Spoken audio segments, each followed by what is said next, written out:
If you're struggling to understand the different sectors of industries that businesses operate in, then this video will break it down easily for you to understand. This is our first out of the two videos for topic 1.1. You might want to refer to the other video to further review this topic. As you can see in this topic, this will be tested at both the AO1 level and AO2 level. And if you're wondering what these assessment objectives are, you can check out the exam skills videos on our Diploma website. So let's get started with the content. As you can see, businesses are usually operated based on something called factors of production. And the factors of productions here include four different types of factors of production, and they are called land, labor, capital, and enterprise. So the meaning of land is basically any of the natural resources that a business needs to use during its production process to take the raw material to a finished good that can be sold to its customers. When we talk about labor in this case, we're talking about the humans that are needed and that are involved in the production process. So these could look like things such as the factory workers working in a factory plant, or it could be service in the service sector. Okay, you might have employees working as a waiter or a waitress at a restaurant. So these are all part of labor, which is a type of factors of production. When we're talking about capital in this case, we're referring to any of the equipment and machines that are used in the production process. So let's say we're talking about a clothing manufacturer. Clothing manufacturers will require large machineries for them to produce the clothing in a factory line. So that would be part of capital. Okay. Or if you're talking about a small bakery shop, an oven would be considered as a capital resource for a bakery shop, which is essential as part of the production process, which is why capital is one of the four factors of production. And then the last factors of production is called enterprise. So enterprise essentially are just, ideas that an entrepreneur comes up with. And with that idea, they're able then to, create a product or a service that they would like to provide for their customers.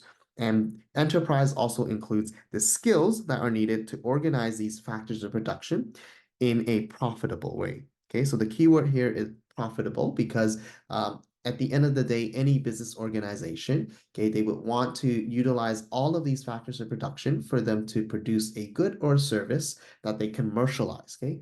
And by commercializing, it means that they're able then to turn that into something that is able to give them money, okay, or a revenue, okay, or an income for the business.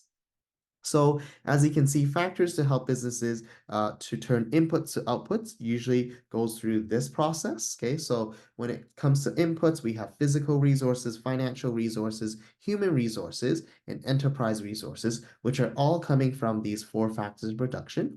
And it goes through the process, which means that we're taking, for example, these physical raw materials, and then we're turning it into something that can be commercialized, okay, that can be sold to the customer. Okay, so for example, coal on itself, okay, does not cannot be really sold to the end user, right? Same as like, for example, fossil fuel, okay, that cannot be sold to the customer. But you can excavate these natural resources, okay, from the land, such as fossil fuel, and then you process it, okay, through a oil refinery, okay, and then that turns into gas, which drivers would then need to buy in order for them to fill up their tank to drive a car, which is the output in this case.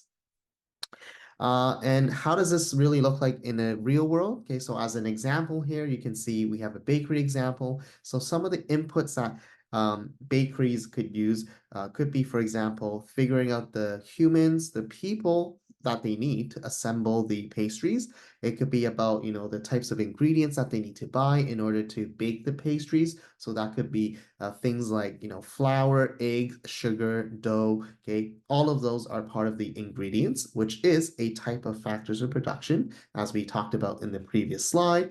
And we also have capital to start the business. And the capital in this case, this could include both the capital or the funds, the financial resources, in order for the bakery shop to buy the equipment, to buy the ovens, okay, and things like that in order for them to kickstart the business. When it comes to process, we're looking at, for example, how much it costs to buy these ingredients, okay? How many people do they need to hire? So thinking about the more practical things, to operate the business and to produce the raw materials into a finished good or a finished baked good that could be sold to its customer. And finally, the outputs in this case would include the actual output of the baked goods. So it could be in this case, we have macarons, we could have, brownies that could then be sold to our end customers. The key thing to remember here as a content is that any businesses that goes through this process, okay, of production, they add value by buying raw materials and make the products that can be sold at a higher price. Okay, so that's a key thing to remember. Want to continue learning the content? Visit diplomely.org for the full video and access more BM resources.